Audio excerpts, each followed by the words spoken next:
Oscar അല്ല, അതൊക്കെ മേലെ. പക്ഷേ രാജുവേട്ടൻ ഒരു രക്ഷയില്ല. മേക്കിങ്, സിനിമോട്ടോഗ്രാഫി അടിപൊളി, ഒരു രക്ഷയില്ല. എന്തായാലും കാണാം.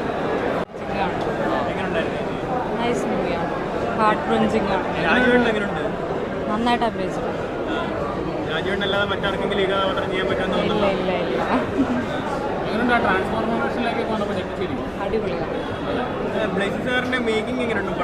എന്തോ എല്ലാം അടിപൊളിയാണ്, ഒന്നും പറയാറില്ല. മസ്റ്റ് വാച്ചാണ്. എന്തോ ചാൻസ് ഉണ്ട്. നമ്മള് എന്താ പറയണമെന്നറിയാൻ പാടില്ല. നമ്മൾ അതിലങ്ങ് മുഴുകി അങ്ങാടെ ഒരു വല്ലാത്തൊരു ഫീലിൽ ഇരുന്ന് പോവുക. കണ്ണ് നിറഞ്ഞോ?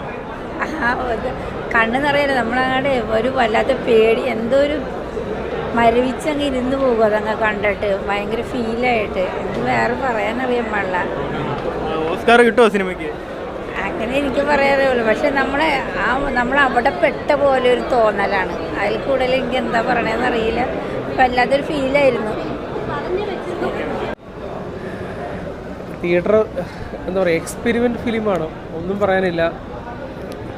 എനിക്ക് തോന്നുന്നു നമ്മുടെ ഇന്ത്യയിലോട്ട്, അതിൽ കേരളത്തിലോട്ട് കൊണ്ടുവന്ന first Oscar Prithviraj. Awesome performance, must watch theatre experience എന്ന് പറയാൻ പറ്റില്ല, എക്സ്പെരിമെൻ്റിലാണ്. ഓരോ സീനും ഭയങ്കര ഇമോഷണൽ കണക്റ്റാണ്. നജീബുക്ക സമ്മതിച്ച് നിങ്ങളുടെ ലൈഫ് സ്ക്രീനിൽ കണ്ടപ്പം അറിയാതെ കണ്ണ് നിറഞ്ഞു പോയി. തിയേറ്ററിൽ തന്നെ വന്ന് വാച്ച് ചെയ്യേണ്ടതാണ്. പറയാൻ ഒരുപാട് കാര്യങ്ങളുണ്ട്, പക്ഷേ അതാ പറഞ്ഞത്, മലയാളത്തിലോട്ട് വരാൻ പോകുന്ന ഓസ്കാർ, അത് അതിൽ കൂടുതൽ വേറെ വാക്കുകളില്ല. ഉറപ്പായിട്ടും ഏത് ജോണറിലുള്ള പ്രേക്ഷകനായിക്കോട്ടെ കണ്ണ് നിറഞ്ഞിരിക്കും. കാരണം അതുപോലുള്ള മേക്കിംഗ് ആണ്. മേക്കിംഗ് മാത്രമല്ല, പൃഥ്വിരാജിൻ്റെ ഹാർഡ് വർക്കിന് എത്ര കൈയടി കൊടുത്താലും മതിയാവില്ല. ട്രാൻസ്ഫോർമേഷനൊക്കെ കാണുമ്പോഴല്ലോ,